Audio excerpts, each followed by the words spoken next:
Hello, integration power play সিরিজে স্বাগতম। এই ভিডিও সিরিজে মূলত গুরুত্বপূর্ণ এবং গতানুগতিক সূত্র সরাসরি বসিয়ে করতে না পারা অঙ্ক নিয়ে আলোচনা করা হবে। চলো শুরু করা যাক। এখানে খেয়াল করো √1 - x। তো আমি উপরে চেষ্টা করব কোনোভাবে 1 - x নিয়ে এসে কাটাকাটি বা সামথিং কিছু একটা করা যায় কিনা। তো এই জন্য আমি উপরে 1 - x লিখে নিলাম এবং নিচে আমার আছে √1 - x। এখন উপরে তো আমার পজিটিভ x ছিল, এখানে নেগেটিভ x আসছে।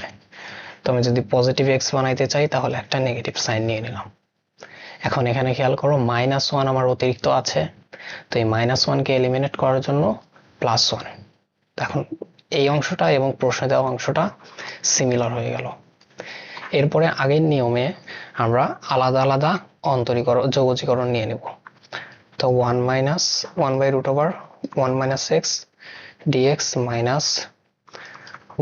- x √1 - x dx। এখন খেয়াল করো এই অংশকে আমরা আরো সিম্পলিফাই ভাবে 1 - x পাওয়ার -1/2 dx -1 - x পাওয়ার 1/2 dx লিখতে পারি।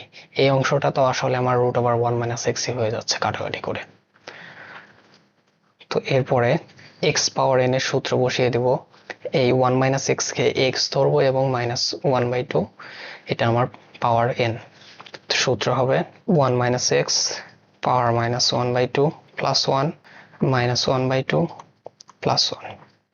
এখন খেয়াল করো x এর সহগ এখানে -1। তো x এর সহগ যা থাকবে, আমরা যে সূত্র পেয়েছিলাম x এর সহগকে আমরা আমার যোগজীকরণের যে ফলাফল তার সাথে ভাগ করে দিব। তো এখানে আমাদের এই কাজটা করতে হবে, অর্থাৎ x এর সহগ -1 কে আমি ভাগ করে দিলাম। সিমিলার ভাবে এটাও 1 - x 1/2 +1 1/2 +1 এবং -1 দিয়ে ভাগ করে দিলাম +c। এখন এই অংশকে যদি আমি সিম্পলিফাই করলে আমি পাবো 1 - x পাওয়ার 1/2 আর নিচে পাবো -1/2 -1 - x পাওয়ার 3/2, নিচে আমার 3/2 এবং এই মাইনাস আমার প্লাস হয়ে যাবে +c।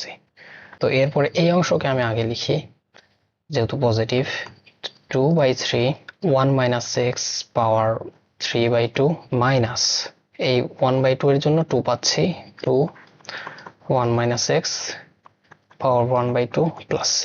তো এটাই আমাদের সমাধান।